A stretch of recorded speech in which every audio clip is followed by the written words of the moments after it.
नमस्कार दोस्तों। सन 2002 26 नवंबर, ये एक बहुत ही हिस्टोरिकल डे है। इस दिन के पहले ऑस्टियोपोरोसिस के जितने भी ट्रीटमेंट चलते थे वो बोन के डिस्ट्रक्शन को रोकते थे। अगर बोन के फॉर्मेशन की हम बात करें तो दो सेल्स होते हैं, एक को ऑस्टियोक्लास्ट कहा जाता है जो बोन को डिस्ट्रॉय करते हैं, और दूसरे को ऑस्टियोब्लास्ट कहा जाता है जो बोन फॉर्म करते हैं। तो इसके पहले जितनी भी मेडिसिन चलती थी वो बोन के डिस्ट्रक्शंस को रोकती थी। 26 नवंबर 2002 को यूनाइटेड स्टेट्स एफडीए ने पहली बार एक मेडिसिन को लाइसेंस दिया पोस्ट मेनोपॉजल ऑस्टियोपोरोसिस में यूज करने के लिए, जो पाया गया था कि ये बोन को फॉर्म करता है जो ऑस्टियोब्लास्ट पे एक्टिव होता है। कोई भी मेडिसिन लॉन्च करने के पहले उसके कई ट्रायल्स होते हैं। उसके रैट पे ट्रायल होते हैं, मंकी पे ट्रायल होते हैं, ह्यूमन ट्रायल्स होता है। यूजुअली ऑस्टियोपोरोसिस की मेडिसिन के लिए 3 साल का ट्रायल होता था। तो इस मेडिसिन का टेरीपेराटाइड का जो ट्रायल था, ह्यूमन ट्रायल चल रहा था, उसी समय फिशर साहब रैट पे भी इसका ट्रायल कर रहे थे और उन्होंने पेपर एक पब्लिश किया कि रैट्स में बोन कैंसर ऑस्टियोसार्कोमा बहुत ज़्यादा हो रहा है। ये खबर इतनी भयानक थी कि तुरंत ही ट्रायल को रोक दिया गया, ह्यूमन ट्रायल को। उस समय तक कई पेशेंट ने जो मेडिसिन ली थी पूरे पीरियड के लिए नहीं ली थी। किसी ने 11 महीने का लिया था, किसी ने 19 महीने का लिया था, कुछ कुछ पेशेंट थे जिन्होंने 24 महीने का लिया था। लेकिन ये पाया गया कि इस 24 महीने में जितने भी पेशेंट ने लिया था किसी को कैंसर नहीं हुआ था, नंबर एक। नंबर दो, उनकी बोन फॉर्मेशन काफ़ी बढ़ गई थी, ऑस्टियोपोरोसिस काफ़ी इम्प्रूव कर गया था।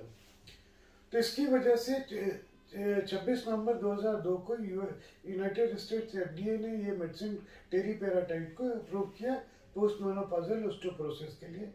लेकिन साथ में एक बॉक्स वार्निंग लिखी उन्होंने कि किसी भी मरीज में उसकी पूरे लाइफ टाइम में 24 महीने यानी कि 2 साल से ज़्यादा ये मेडिसिन नहीं चलनी चाहिए। जब ये रिजल्ट सारे देख रहे थे और पता चला कि फिशर साहब की जो ट्रायल थी उसमें दो प्रॉब्लम थी कि एक तो रैट को जो डोज दे रहे थे पर केजी बॉडी वेट के हिसाब से ये ह्यूमन के डोज से 3 टाइम्स ज़्यादा दे रहे थे। दूसरा, रैट की लाइफ स्पैन छोटी होती है, तो 24 महीने आपने दे दिया तो यानी कि मैक्सिमम लाइफ स्पैन आपने मेडिसिन दे दी, तो जिसकी वजह से ये कैंसर के रेट काफ़ी ज़्यादा आ रहे थे। तो ये सारा जब कंक्लूड किया है ये एफडीए ने, तो उन्होंने इस फिर से वापस कंपनी को इनकरेज किया कि टेरीपेराटाइड का रिसर्च वो कंटिन्यू करें। But by that time most of the patient को या तो एलेंड्रोनिक पे या दूसरी दवाइयों पे शिफ्ट किया जा चुका था, तो ये ट्रायल कंप्लीट नहीं हो सकता था। लेकिन पोस्ट मार्केटिंग सर्विलेंस कंटिन्यू रहा, रिसर्च इस पे आगे फर्दर चलता रहा। तो ये 3 डायरेक्शन में चला। पहला जो है रैट पे जो है इसका डोज कम करके दिया गया, तो पाया गया कि उसमें कोई भी कैंसर के रेट ज़्यादा नहीं बढ़े। फिर मंकी पे किया गया, मंकी में भी पाया गया कि कोई भी कैंसर के रेट ज़्यादा नहीं बढ़े। मैं बोन कैंसर की बात कर रहा हूँ। सन 2018 में एलिसिया एटल ने पेपर पब्लिश किया Journal of Bone and Mineral Research JBMR में, जिसमें 2002 से लेकर 16 साल का 2018 तक का उन्होंने डेटा प्रेजेंट किया जो कैंसर के ऑस्टियोसार्कोमा के पेशेंट थे। तो उसमें उन्होंने पाया कि इसमें जो पेशेंट टेरीपेराटाइड ले रहे थे इसमें कोई भी जो नॉर्मल रेट था कैंसर का उससे ज़्यादा नहीं था, बल्कि उससे 1/4 कम था। तो उससे उन्होंने कंक्लूड किया कि टेरीपेराटाइड से लेने से कोई भी कैंसर होने का खतरा नहीं होता। इन द मीन टाइम जो कंपनी की रजिस्ट्री थी टेरीपेराटाइड की, उसमें 75,000 पेशेंट्स ने टेरीपेराटाइड ले लिया था या ले लिए थे। जब वो रजिस्ट्री को एनालाइज किया गया तो पाया गया कि ट्रीटमेंट के दौरान या बाद में किसी को भी कैंसर नहीं हुआ। इसीलिए नवंबर 2020 में यूनाइटेड स्टेट्स एफडीए ने जो बॉक्स वार्निंग थी कि एक लाइफ टाइम में 2 साल से ज़्यादा आप नहीं ले सकते हैं, वो बॉक्स वार्निंग हटा दी और उसकी जगह ये लिख दिया कि ये मेडिसिन आप जो हाई रिस्क पेशेंट्स हैं जिनमें फ्रैक्चर का रिस्क बहुत हाई है, उन पेशेंट में ये मेडिसिन आप कंटिन्यू कर सकते हैं। या तो जिनमें फ्रैक्चर का रिस्क बहुत हाई है, या जो पेशेंट टेरिपेराटाइड लेकर इम्प्रूव कर गए थे लेकिन कुछ समय के बाद वापस उसी स्टेज पे आ गए जहाँ पे हाई रिस्क हो गया है, तो उनमें आप दोबारा दे सकते हैं। चलिए अब ये देखते हैं कि हम किस किस पेशेंट में टेरिपेराटाइड 2 साल से ज़्यादा देना हमें प्रिस्क्राइब्ड है। पहला ग्रुप आता है वो पेशेंट जिनमें किसी भी वजह से ग्लूकोकॉर्टिकॉइड या स्टेरॉइड लेना निहायत ही ज़रूरी है, चाहे वो सार्कोइडोसिस हो, चाहे कोई न्यूरोलॉजिकल कंडीशन हो या स्किन प्रॉब्लम हो, जहाँ पे ग्लूकोकॉर्टिकॉइड्स पेशेंट को लाइफ टाइम चलना है। जैसा कि आप सबको पता है कि स्टेरॉइड की वजह से ऑस्टियोपोरोसिस काफ़ी ज़्यादा होता है, फ्रैक्चर के रिस्क काफ़ी हाई होते हैं, तो ऐसे पेशेंट में हम टेरिपेराटाइड कंटिन्यू कर सकते हैं। दूसरे ग्रुप ऑफ पेशेंट हैं वो जिनका बेसलाइन पे जब हमें दिखाने आए तो ऑलरेडी कई वर्टेब्रा पीछे रीढ़ की हड्डी में हड्डियां टूटी पड़ी थी, और जिनमें हमने ट्रीटमेंट शुरू किया, और ट्रीटमेंट शुरू होने के बाद हड्डियों का टूटना बंद हो गया, उसमें हम टेरिपेराटाइड कंटिन्यू कर सकते हैं। तीसरा ग्रुप वो आता है जिसमें जब टेरिपेराटाइड शुरू हुआ, P1NP यानी कि procollagen one nucleo N terminal polypeptide, जो बोन फॉर्मेशन का एक मार्कर है, उसका लेवल काफ़ी ऊपर चला गया, यानी बोन फॉर्मेशन काफ़ी तेज़ी से बढ़ गया है, और 2 साल के बाद भी वो बेसलाइन पे वापस नहीं लौटा है। ऐसे पेशेंट में हम 2 साल के बाद भी इसे कंटिन्यू कर सकते हैं। फोर्थ ग्रुप ऑफ पेशेंट हैं जिनमें किडनी की प्रॉब्लम की वजह से एडायनेमिक बोन डिजीज है, यानी बोन फॉर्मेशन रुकी पड़ी है, नहीं हो रही है। पांचवा ग्रुप है सीओपीडी यानी क्रोनिक ऑब्स्ट्रक्टिव पल्मोनरी डिजीज के पेशेंट जिनमें ऑलरेडी वर्टेब्रल कंप्रेशन फ्रैक्चर्स हैं।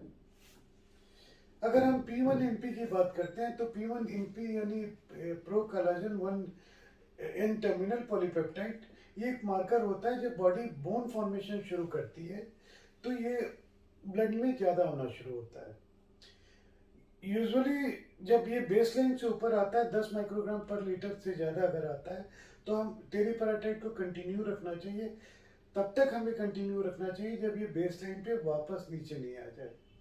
तो ऐसे पेशेंट में ये बहुत ज़रूरी है कि P1NP हम जो टेस्ट करवाएं, जो हर 3 महीने के बाद हम रिपीट करवाते हैं, और करवा के ये देखते हैं कि बेसलाइन पे वापस आना शुरू हुआ या नहीं। अगर हम रीनल फेलियर की बात करते हैं तो जो स्पेशली जो डायबिटीज़ के साथ नेफ्रोपैथी होती है, CKD जो कहा जाता है, वो ग्रेड 4 है, ग्रेड 5 है, ग्रेड 5D है। इसमें एडायनेमिक बोन डिजीज बहुत कॉमन होते हैं, यानी बोन का टर्नओवर, बोन का फॉर्मेशन, ओस्टियोइड फॉर्मेशन जो बेसिस होता है बोन का, ये काफ़ी पुअर होता है, ना के बराबर होता है। तो चूंकि बोन फॉर्मेशन नहीं होता है तो फ्रैक्चर का रिस्क बहुत हाई होता है, तो ऐसे पेशेंट में टेरिपेराटाइड हमें कंटिन्यू रखना चाहिए कि बोन का कोई फ्रैक्चर ना हो इन पेशेंट को। वैसे ही अगर हम सीओपीडी की बात करते हैं तो क्रोनिक ऑब्स्ट्रक्टिव पल्मोनरी डिजीज में ये पाया गया है कि कोई भी एक वर्टिब्रे के फ्रैक्चर के बाद जो लंग की कैपेसिटी जो ऑलरेडी बहुत कंप्रोमाइज है, वो 8% यानी कि 8% और कम हो जाती है। तो आप ये इमेजिन कर सकते हैं कि अगर मल्टीपल वर्टेब्रल कंप्रेशन फ्रैक्चर हो रहा है तो सीओपीडी के पेशेंट की क्या लंग्स की कंडीशन होगी। तो ऐसे पेशेंट में हमें ये कंटिन्यू करना चाहिए। ये 4-5 कंडीशन है जिसमें एडवोकेटेड है कि टेरिपेराटाइड आप 2 साल से ज़्यादा भी ले सकते हैं, या एज ए डॉक्टर आप प्रिस्क्राइब कर सकते हैं, लेकिन कब तक चूंकि ये एक नया मेडिसिन है, हमारे पास डेटा नहीं है, तो ये एक बहुत ही ग्रे जोन है। ग्रे जोन है तो हमें ये लॉन्गर ड्यूरेशन के लिए देना भी पड़ेगा, लेकिन कब तक देना चाहिए ये हमें पता नहीं है। जैसा कि अभी मैंने P1NP की बात की, ये एक मार्कर है, जब भी हमें ये लगता है कि ये अब बेस लाइन पे वापस आ रहा है, बोन फॉर्मेशन रुक गया है, तो ये हम इसको सेफली कुछ दिनों के लिए बंद कर सकते हैं। बोन टर्नओवर हम देख सकते हैं, और भी मार्कर्स होते हैं उनको हम देख सकते हैं। बोन डेक्सा बोन डेंसिटोमेट्री करके देख सकते हैं कि बोन की क्या कंडीशन है, या बोन बायोप्सी कर सकते हैं। जब भी लगे कि फिर से वापस पेशेंट फ्रैक्चर के हाई रिस्क में आ रहा है तो इसे हम फिर दोबारा शुरू करके फिर हम उस टाइम तक दें जब तक बोन फॉर्मेशन हो रहा है, यानी कि इंटरमिटेंट पल्स थेरेपी हम कंटिन्यू कर सकते हैं। आने वाले दिनों में जैसे जैसे हमारे पास डेटा आते जाएंगे, ये चीज़ें क्लियर होती जाएगी कि हम इसे कितने पीरियड तक या लाइफ लॉन्ग कंटिन्यू कर सकते हैं कि नहीं।